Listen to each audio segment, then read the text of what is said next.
ವಿರಾಮದ ನಂತರ ಮಾತಿನ ಪಟಾಕಿ ಹಾಸ್ಯ ಚಟಾಕಿ ವಿಶೇಷ ಕಾರ್ಯಕ್ರಮಕ್ಕೆ ನಿಮಗೆಲ್ಲರಿಗೂ ಮತ್ತೆ ಸ್ವಾಗತವನ್ನು ಕೋರ್ತಾ ಇದ್ದೀವಿ. ನಾವು ಮಾತಾಡ್ತಾ ಇದ್ದೀವಿ ರಾಜಕೀಯ ರಂಗದಲ್ಲಿ ಈ ದೀಪಾವಳಿ ಬಹಳ ವಿಶೇಷವಾದ ದೀಪಾವಳಿ. ಕೆಲವರಿಗೆ ಸಾಕಷ್ಟು ಖುಷಿ, ಸ್ವಲ್ಪ ಜನ ಒಳಗಡೆ ಇದ್ದಾರೆ, ಆಚೆ ಇದ್ದವರಿಗೆ ಸಿಹಿ ಹಂಚಿ ಪಟಾಕಿ ಸ್ವಲ್ಪ ಜಾಸ್ತಿ ಪಟಾಕಿನೇ ಹೊಡಿಬೋದು. ಒಳಗಿದ್ದವ್ರಿಗೆ ಈ ದೀಪಾವಳಿ ಹಿಂಗಾಗೋಯ್ತಲ್ಲ, ಮೊಮ್ಮಕ್ಕಳ ಜೊತೆ ಪಟಾಕಿ ಹೊಡಿಬೇಕಾಗಿತ್ತು, ಹೆಂಡತಿ ಜೊತೆ ಪಟಾಕಿ ಹೊಡಿಬೇಕಾಗಿತ್ತು. ಮಿತ್ರ, ಅವರೆಲ್ಲ ದೀಪಾವಳಿ ಕಜ್ಜಾಯ ಭೋಜನಗಳನ್ನ, ಹೋಳಿಗೆಗಳನ್ನ, ಒಬ್ಬಟ್ಟುಗಳನ್ನ ತಿನ್ಬೇಕಾಗಿತ್ತು. ಆದ್ರೆ ತಿನ್ನಬಾರ್ದನ್ನೆಲ್ಲವನ್ನು ಹೊರಗಿದ್ದುಕೊಂಡು ತಿಂದುಬಿಟ್ಟಾರ. ಓ, ಮಿತಿ ಮೀರಿ ಅವ್ರದ್ದು ಇವ್ರದ್ದು ಎಲ್ಲ ಕಿತ್ಕೊಂಡು ಡಿನೋಟಿಫಿಕೇಶನ್ ಮಾಡಿ ತಿಂದ ಕಾರಣ ಈಗ ಜೈಲ್ನಾಗ ಹೋಗಿ ಕುತ್ಕೊಂಡು ಮುದ್ದಿ ತಿಂದು ಅರಗಿಸಿಕೊಳ್ಳುವಂತ ಪ್ರಸಂಗ ಅವ್ರು ತಂದ್ಕೊಂಡಾರ. ಅಂದಾಗ ಅವ್ರಿಗೆ ಪಟಾಕ್ಷಿ ಹಾರ್ಸಕ್ ಸಾಧ್ಯನೇ ಇಲ್ಲ. ಏನಿದ್ರು ಅವ್ರಿಗೆ ಏನ್ ಮಾಡ್ಬೇಕಪ್ಪ ಅಂತಂದ್ರೆ ಕಡ್ಲಿಕಾಯಿ, ಬಟಾಣಿ, ಶೇಂಗಾ, ಮಡಿಕೆ ಕಾಳು ಎಲ್ಲಾನು ತಿನ್ನಿಗಿಸಿ ಮ್ಯಾಲೊಂದು ದೊಡ್ಡ ಜೇಲಿನ ರಗ್ ಹೊದಿಸಿ ಮಲಗಿಸಿಬಿಟ್ರೆ ರಾತ್ರಿ ಶುರು ಆಗ್ತಾವ ನೋಡಿ ಪಟಾಕ್ಷಿ. ಡಮ್ ಡುಮ್ ಡುಸ್. ಪಾಕಿಸ್ತಾನದ ನಕ್ಸಲರು ಮತ್ತೆ ಉಗ್ರಗಾಮಿಗಳು ಅವರೆಲ್ಲ ಬೆದರ್ಬೇಕು. ಏನಪ್ಪಾ ಇದು ಕರ್ನಾಟಕದೊಳಗೆ ಇಂತಿಂತ ಪಟಾಕ್ಷಿ ಹಾರ್ಸಕತ್ತವಲ್ಲ, ಯಾವ ಮೊದಲಿಂದ ತಯಾರಾಗಿದ್ದು ಅಂತಂದ್ರೆ ಬೆಂಕಿ ಇಲ್ಲದ ಪಟಾಕಿ, ಹೊಗೆ ಇಲ್ಲದ ಪಟಾಕಿ, ಕೇವಲ ಸದ್ದು ಮತ್ತು ವಾಸನೆ ಇರುವಂತ ಪಟಾಕಿನ ಹಾರಿಸಲಿ. ಹೌದು, ಅದನ್ನೇ ಹಾರಿಸ್ಬೇಕು. ಅವರು ಏನ್ ಮಾಡಕ್ ಸಾಧ್ಯನೇ ಇಲ್ಲ. ಮಾತಾಡ್ತಾ ಒಂದ್ ಒಳ್ಳೆ ಮಾತು ಹೇಳಿದ್ರಿ, ಮಿತಿ ಮೀರಿ ತಿಂದ್ರೆ ನಮ್ದಲ್ಲ ಬೇರೆಯವ್ರದೆಲ್ಲ ಕಿತ್ತು ಕಿತ್ತು ತಿಂದ್ರೆ ಈ ಪರಿಸ್ಥಿತಿ ಬಂದೇ ಬರುತ್ತೆ ಎಲ್ರಿಗೂ. ಹೌದು ಗುರುವೇ, ಕರ್ನಾಟಕದ ಸಮಸ್ತ ಜನ ಎಲ್ಲ ಏನ್ ತಿಳ್ಕೊಂಡಿದ್ರು, ವಿರೋಧ ಪಕ್ಷದಲ್ಲಿ ಕೂತ್ಕೊಂಡು ದೊಡ್ಡ ಅನುಭವನ ಪಡೆದಾರ. ಪ್ರಜಾಪ್ರಭುತ್ವಕ್ಕೂ ಒಂದು ಒಳ್ಳೆ ನ್ಯಾಯನ ದೊರಕಿಸ್ಕೊಡ್ತಾರ, ಪ್ರಜೆಗಳಿಗೆ ಒಂದು ಏನಾದ್ರೂ ಒಳ್ಳೇದು ಮಾಡ್ತಾರ ಅಂತ ತಿಳ್ಕೊಂಡಿತ್ತು ಸಮಸ್ತ ಕನ್ನಡಿಗರ. ಆದ್ರೆ ಅವ್ರು ಮಾಡಿದ್ದೇನು, ಅವ್ರು ಮಾಡಿ ಬಿಟ್ಟಿದ್ದೇನು ಎಲ್ಲ ಕನ್ನಡಿಗರು ನೋಡೇ ಬಿಟ್ಟಾರ. ಅವ್ರು ಮಾಡಿದ್ದನ್ನು ಮಾರಾಯ. ಹೌದು, ಮಾಡಿದ್ದನ್ನು ಮಾರಾಯ. ಈಗ ಸುಮಾರು ಅತಿರಥ ಮಹಾರಥರುಗಳು ಒಳಗಡೆ ಇದ್ದಾರೆ. ಗೊತ್ತು ನಿಮಗೆ ಯಾರೆಲ್ಲ ಇದ್ದಾರೆ, ನಾನು ಇನ್ನೊಂದ್ಸಲ ಹೇಳ್ಬೇಕಾಗಿದೆ ಬೇಡ. ಹೌದು, ಅವರು ಯಾವ ರೀತಿ ಆಚರಣೆನ ಮಾಡ್ಬೋದು ನಿಮ್ಮ ಭಾವನೆ? ಅವ್ರು ಪಟಾಕ್ಷಿ ಹಾರ್ಸಂಗಿಲ್ಲ, ಕಜ್ಜಾಯ ಉಣಂಗಿಲ್ಲ, ಜೈಲು ಮುದ್ದಿನ ಅವ್ರಿಗೆ ಗತಿ. ಅಂದ್ರೆ ಮುದ್ದೆನೆ ಕಜ್ಜಾಯದ ರೀತಿಯಲ್ಲಿ ತಿನ್ಬೇಕು, ಬಿಸಿ ಊಟದ ರೀತಿಯಲ್ಲಿ. ಅದಕ್ಕೆ ಇಟ್ಟು ಎಲ್ಲ ಕಡೆ ನೋಡಿ ಮಿತ್ರ, ಕುಂದ್ರಾಕ್ ಬಿಡಂಗಿಲ್ಲ. ಮೊಬೈಲ್ದಾಗ ಸಹಿತ SMS ಗಳು ಬರಕತ್ತಾವ. SMS ಕೇಳಿಲ್ಲ ನೀವು? 100 ಕೋಟಿ ಒಂದು ಎಡ್ಡಿ. ಏನ 100 ಕೋಟಿ ಒಂದು ಎಡ್ಡಿ. 100 ಕೋಟಿ ಒಂದು ಎಡ್ಡಿ, 100 ಎಡ್ಡಿ ಒಂದು ರಡ್ಡಿ. ರಡ್ಡಿ ರಡ್ಡಿ 100 ರಡ್ಡಿ ಒಂದು ರಾಜ. 100 ರಾಜ ಒಂದು ಸೋನಿಯಾ ಅಂತ. ಇದು ಈಗ ನಾನು ನೋಡ್ತಾ ಇದ್ದೀನಿ ನೋಡಿ. ಈಗ ನವೆಂಬರ್ ಬರ್ತಾ ಇದೆ, ನವೆಂಬರ್ ಅಲ್ಲಿ ಆಮೇಲೆ ಗಣೇಶ ಕಾರ್ಯಕ್ರಮದಲ್ಲಿ ನಮಗೆ ಕಾರ್ಯಕ್ರಮಗಳೇ ಬಹಳ ಕಮ್ಮಿ. ಕಲಾವಿದರಿಗೆ ಸಾಕಷ್ಟು ಬಿಸಿ ಇದ್ದಂತ ತಂಡ ನಮಗೆ. ಈಗ ಜನರು ಈ ಸಭಾ ಕಾರ್ಯಕ್ರಮ ಬರೋದು ಕಮ್ಮಿ ಆಗ್ಬಿಟ್ಟಿದ್ದಾರೆ. ಕಾಮಿಡಿ ಆರ್ಟಿಸ್ಟ್ ಅನ್ನ ಕರೆಯೋದು ತಪ್ಪೋಗ್ತಾ ಇದೆ. ಇವರೇ ಬೇಕಾದಷ್ಟು ಕಾಮಿಡಿ ಕಾರ್ಯಕ್ರಮಗಳನ್ನ ಕೊಡಕತ್ತಾರಲ್ಲ ಮಿತ್ರ. ಇವ್ರದ್ದು ಜೈಲಿಗೆ ಕರ್ಕೊಂಡು ಹೋಗೋದು, ಜೈಲಿಂದ ಆಚೆ ಬರೋದು, ತಪ್ಪಿಸ್ಕೊಂಡು ತುಮಕೂರುವರೆಗೆ ಹೋಗೋದು, ಅಲ್ಲಿಂದ ಈಚೆ ಬರೋದು, ಅದೇ ಒಂದು ಕಾಮಿಡಿ ಎಪಿಸೋಡ್ ಆಗಿದೆ. ಜನರಿಗೆ ಇವರೇ ಬೇಕಾದಷ್ಟು ಹಾಸ್ಯ ಕಾರ್ಯಕ್ರಮ ರಾಜಕೀಯವ್ರು ಕೊಡಕತ್ತಾರ. ಇನ್ನು ಹಾಸ್ಯ ಕಲಾವಿದರ ಅವಶ್ಯಕತೆ ಅವ್ರಿಗೇನೈತೆ?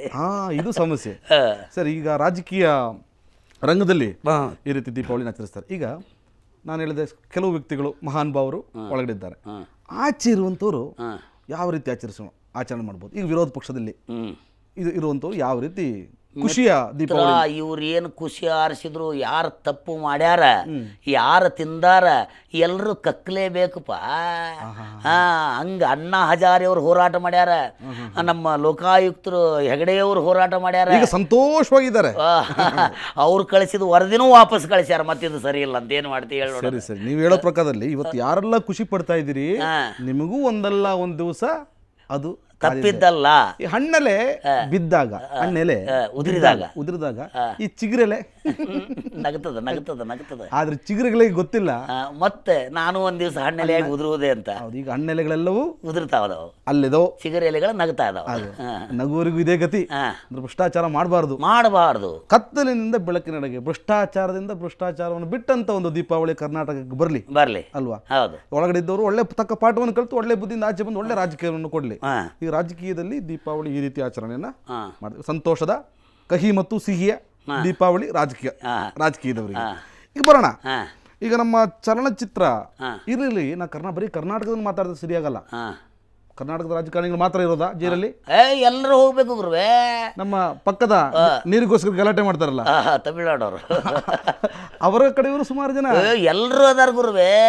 ಬಾವಿಯಾಗಿರೋ ಕಪ್ಪಿ ಎಲ್ಲಾನು ನೀರು ಕುಡಿದಿದ್ದೆ, ಕುಡಿದ್ರು ಬಂತು, ಕುಡಿಲಿಕ್ಕಂದ್ರು ಬಂತು. ಅವ್ರಿಗೂ ಬಹಳ ಬೇಜಾರಾಗಿದೆ. ಮಗಳನ್ನ ಒಂದು ದಿವಸ ಒಂದು ನಿಮಿಷ ಬಿಟ್ಟಿದ್ದವರಲ್ಲ. ಈಗ ಮಗಳಿಲ್ಲದ ದೀಪಾವಳಿ 4 ತಿಂಗಳಾಯ್ತು. ಅಣ್ಣವರಿಗೆ ಬಹಳ ಮೇಲೇ ಒಳಗೆ ಹೋಗ್ಯಾರ. ಅವ್ರಿಗೂ ಬಹಳ ಬೇಜಾರಿದೆ. ಹಂಗಾಗಿ ಈ ಸಲ ಬೇಜಾರದ ದೀಪಾವಳಿಗೆ ನಮ್ಮ ಕರ್ನಾಟಕದವರಷ್ಟು ಅಷ್ಟರ ಮಟ್ಟಿಗೆ ಎಲ್ಲ ನಾಡಿನವ್ರು ಇದಾರೆ, ಎಲ್ಲ ಹಳೆ ಹುಲಿಗಳು ಅದಾವ, ಈಚೆ ಬರ್ಬೇಕು ಅಷ್ಟ. ನಾನು ಹೇಳೋದು ಈಗ ಎದೆನೋವು ಹುಷಾರಿಲ್ಲ ಎಲ್ರಿಗೆ ಜೈಲ್ಗೆ ಹೋದ್ಮೇಲೆ ಬರ್ತಾವ ಮಿತ್ರ ಅವು ಅಲ್ವಾ. ಈ ಕಡೆ ಇದ್ದಾಗ ಒಬ್ಬರಿಗೂ ಕ್ಯಾನ್ಸರ್ ಇಲ್ಲ, ಒಬ್ಬರಿಗೂ ಶುಗರ್ ಇಲ್ಲ, ಒಬ್ಬರಿಗೂ ದಮ್ ಇಲ್ಲ, ಒಬ್ಬರಿಗೆ ಕೆಮ್ಮಿಲ್ಲ.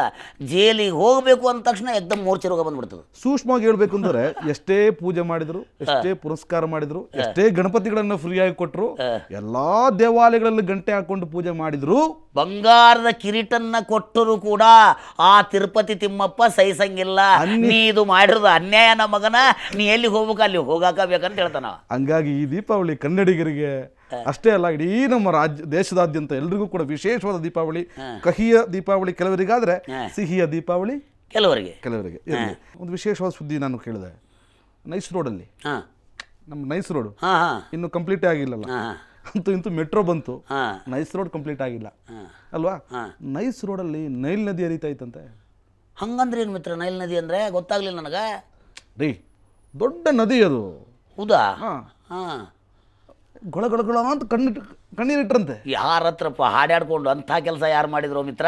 ನೋಡಿ ಎಂತೆಂತ ಹೋರಾಟಗಳು ಮಾಡಿದ್ದಾರೆ, ರೈತ ಪರವಾಗಿ ಹೋರಾಟ ಮಾಡಿದ್ದಾರೆ. ಓ, ಮಾಜಿ ಪ್ರಧಾನಮಂತ್ರಿ ಅವರು ಗೊಳಗೊಳ ಅಂತ ಹತ್ಬಿಟ್ರು. ಅಳುವಂತ ಕೆಲಸ ಏನ್ ಮಾಡ್ಕೊಂಡ್ರಪ್ಪ ಅವರು? ಅಲ್ಲಲ್ಲ, ನಮ್ಮ ಆ ಹೋರಾಟದ ವಿಚಾರವಾಗಿ ಇಷ್ಟು ಹೋರಾಟ ಎಲ್ಲೂ ಹತ್ತಿರಲಿಲ್ಲ, ಅಲ್ಲಿ ಬಹಳ ಕಣ್ಣೀರು ಸುರಿಸಿದ್ರು. ಹಂಗಾಗಿ ಹೇಳಿದೆ ನೈಸ್ ರೋಡಲ್ಲಿ ನೈಲ್ ನದಿ ಹರಿತಾ ಇತ್ತು ಅಂತ. ಅವರಿಗೆ, ನಮ್ಮ ಹಿರಿಯರಿಗೆ ಈ ವರ್ಷದ ದೀಪಾವಳಿ ನಗುವಿನ ದೀಪಾವಳಿ ಆಗ್ಬೋದಾ ಅಥವಾ ದುಃಖದ ದೀಪಾವಳಿ ಆಗ್ಬೋದಾ? ಮಿತ್ರ, ಒಟ್ಟಾರೆ ಭ್ರಷ್ಟ ರಾಜಕಾರಣಿಗಳ ಕೈಯಾಗಿ ಸಿಕ್ಕೊಂಡು ನಮ್ಮ ರಾಜ್ಯದ ಗತಿ ಹೆಂಗಾಗೈತಪ್ಪ ಅಂದ್ರೆ, ತಗಣಿ ತುಂಬಿದ ತೊಟ್ಟಲ್ದಾಗ ಕೂಸು ಮನಗಿಸಿ ಮ್ಯಾಲೆ ಜೋಗಳ ಹಾಡ್ದಂಗೆ ಆಗಕತ್ತೈತಿ. ತಗಣಿ ತುಂಬಿರೋ ತಗಣಿ ತುಂಬಿರೋ ತೊಟ್ಟಲ್ದೊಳಗೆ ಕೂಸು ಮಲಗಿಸಿ ಮೇಲೆ ಜೋಗಳ ಹಾಡ್ದಂಗೆ ಆಗಕತ್ತೈತಿ. ತಗಣಿ ಕಡ್ದಿರೋದು ಮಗು ತಾಯಿಗೆ ಹೇಳ್ಬೇಕಂತೈತಿ, ಮಗುವಿಗೆ ಬಾಯಿಲ್ಲ. ಮಗುವಿನ ಆ ಮೂಕ ಭಾಷೆ ತಾಯಿಗೆ ಅರ್ಥ ಆಗ್ತಾ ಇಲ್ಲ. ತಾಯಿ ಜೋಗಳ ಹಾಡಿನೊಳಗ ಮಗುವಿನ ಸಂಕಟ ಮುಚ್ಕೊಂಡು ಹೊಂಟ್ಬಿಟ್ಟದ ಮಿತ್ರ, ಮುಚ್ಕೊಂಡು ಹೊಂಟ್ಬಿಟ್ಟೈತಿ. ತಮ್ಮ ತಮ್ಮ ಬೇಳೆಗಳನ್ನು ಬೇಯಿಸ್ಕೊಳ್ಳೋಗೋಸ್ಕರ ತಾಯಿ ನಾಡಿಗೆ ದ್ರೋಹ ಬೈಯಾಕತ್ತಾರ. ಏನು ಮಾಡೋಕ್ಕಾಗಲ್ಲ. ಕರೆಕ್ಟ್ ಭಾಳ ಒಳ್ಳೆ ವಿಷಯ. ಮತ್ತು ಇನ್ನೊಂದು ವಿಷಯ, ಹೋಗೋರು ಹೋಗ್ತಾ ಇದ್ದಾರೆ, ಬರೋರು ಬರ್ತಾ ಇದ್ದಾರೆ, ಜಾಮೀನು ಸಿಗ್ತಾ ಇದೆ, ಜಾಮೀನು ಸಿಗ್ತಾ ಇಲ್ಲ, ಏನೋ ಗಲಾಟೆ ಆದಾಗ ನಮ್ಮ ಇವರು ಅವ್ರಿ ಇವರು ಯಾರು ಹೇಳಿ? ಯಾರು? ಇತಿಹಾಸದಲ್ಲಿ ಸಾಲು ಮರಗಳನ್ನು ನಡೆಸಿದ ಸಾಮ್ರಾಟ್ ಯಾರು ಹೇಳಿ? ನನಗೆ ಗೊತ್ತಿಲ್ಲಪ್ಪ ಮಿತ್ರ. ಹೇಳಿ ನೀನು ಹೇಳಿ, ನಾ ಮಾತಾಡ್ತೀನಿ. ಅದೇ ನಮ್ಮ ಸಾಲು ಮರಗಳನ್ನು ನಡೆಸಿದ್ರಲ್ಲ ಸಾಮ್ರಾಟರು, ಯುದ್ಧ ಎಲ್ಲ ಮಾಡಿದ್ರು. ಗೊತ್ತಿಲ್ಲ ಮಿತ್ರ ನನಗೆ, ಹೇಳು. ಅಶೋಕ್ ಸಾಮ್ರಾಜ್. ಅಶೋಕ ಸಾಮ್ರಾಟ. ಅವರು ಮಾತ್ರ ಈ ವರ್ಷ ಒಳ್ಳೆ ಹೋಳಿಗೆ ಊಟ ಮಾಡ್ಬೋದಾ ಅಂತ. ಅವರು ಹೋಗುವ ಲಕ್ಷಣಗಳದಾವ ಮಿತ್ರ. ಇರ್ಲಿ, ನಮ್ಗೆ ಯಾಕೆ ರಾಜಕೀಯ ವಿಷಯ ಜಾಸ್ತಿ ಮಾತಾಡಬೇಕು, ಮಾತಾಡಬಾರ್ದು ಅಂತಲ್ಲ, ಜನರಿಗೆ ತಿಳಿಸ್ಕೊಡೋದು ನಮ್ಮ ಕೆಲಸ. ನಾವು ವಾಹಿನಿ ಮೂಲಕ ಮಾತಾಡ್ತಾ ಇದ್ದೀವಿ. ಈಗ ಟೀ ಅಂಗಡಿ ಹತ್ರಕ್ಕೆ ಹೋದ್ರೆ, ಬಾರ್ ಮುಂದೆ ಹೋದ್ರೆ, ಆಟೋ ರಿಕ್ಷಾ ಮೈದಾನದ ಎಲ್ಲಿ ನಿಂತರೂ ಕೂಡ ಜನ ಮಾತಾಡೋದಲ್ಲ ಇದನ್ನೇ. ಹೌದೌದು, ಜನರ ಬಾಯಿಯೊಳಗೆ ಇರೋದು ಈಗ ಸದ್ಯ ರಾಜಕೀಯ ವಿಷಯನೇ, ಪ್ರಚಲಿತ ಸಮಸ್ಯೆನೇ. ಈಗ ನಡೆದಿರೋದು ಹಂಗೆ ನಡೆದೈತೆ. ಸುಮಾರು ದಿನ ಆದ್ಮೇಲೆ ನೀವು ಸಿಕ್ಕಿದ್ದೀರಿ ನನಗೆ, ಶೂಟಿಂಗ್ಗಳಲ್ಲಿ ಸಿಗಕ್ಕಾಗಿಲ್ಲ, ಒಟ್ಟಿಗೆ ಸಿಕ್ಕಿದ್ವಿ, ಮಾತಾಡ್ತಾ ಇದ್ವಿ. ರಾಜಕೀಯ ದೀಪಾವಳಿ ಹಿಂಗಾದ್ರೆ ಮುಂದೆ ನಮ್ಮ ಚಲನಚಿತ್ರ ರಂಗದಲ್ಲಿ ಯಾವ ರೀತಿ ದೀಪಾವಳಿ, ಚಿತ್ರಕ್ಕೂ ಮತ್ತು ದೀಪಾವಳಿಗೆ ಏನು ಸಂಬಂಧಗಳದಾವ ಅಂತ ಕೇಳ್ತೀನಿ. ನಮ್ಮ ಸುವರ್ಣ ನ್ಯೂಸ್ನವರು ಪಟಾಕಿ ಬಿಟ್ಟಾಕಿ ಅಂತ ಒಂದು ಒಳ್ಳೆ ಒಂದು ಕಾಸ್ ಇಟ್ಕೊಂಡು ಸಮಾಜಮುಖಿಯಾಗಿ ಪಟಾಕಿ ಬೇಡ ಒಂದು ಅಭಿಯಾನ ಮಾಡ್ತಾ ಇದ್ದಾರೆ. ಪಟಾಕಿ ಬಿಟಾಕಿ ಅಂತ ನಾನು ಆಗ್ಲೇ ಹೇಳಿದ್ನಲ್ಲ ಮಿತ್ರ. ನಮ್ಮ ಸುವರ್ಣ ನ್ಯೂಸ್ ಅವರು ಒಳ್ಳೆ ಕಾರ್ಯಕ್ರಮ ಮಾಡ್ತಾ ಇದ್ದಾರೆ. ಮಾಡಿಕೊಟ್ರು ನಮ್ಮ ಇವರು ಒಬ್ರು ಇಬ್ರು ಅಂತಲ್ಲ, ಸಾಲ್ ಹಿಡಿದು ಸಾರಾ ಸಗಟವಾಗಿ ಇವರಿಗೂ ಒಟ್ಟೇನಪ್ಪ ಅವನಾಪ್ನ ಕೆಲಸ ತಪ್ಪು ಮಾಡಿದವ್ರು ಎಲ್ಲರಿಗೂ ಸರ್ಕಾರ ವಿಧಿಸುವ ಶಿಕ್ಷೆ ಕಂಬಿ ಗ್ಯಾರಂಟಿ ಅಂತ ನಾ ಹೇಳಕ್ ಪ್ರಯತ್ನ ಮಾಡ್ತೀನಿ. ಇಷ್ಟಕ್ಕೆ ಮುಗೀತು ಅಂತ ತಿಳ್ಕೊಬೇಡ್ರಿ. ಇನ್ನೂ ಈ ನಮ್ಮ ಮಾತಿನ ಪಟಾಕಿ, ಹಾಸ್ಯದ ಚಟಾಕಿ ಕಾರ್ಯಕ್ರಮ ಮುಂದುವರಿಸ್ತೀವಿ. ಅಲ್ಲಿವರೆಗೆ ಒಂದು ಸಣ್ಣ ವಿರಾಮ.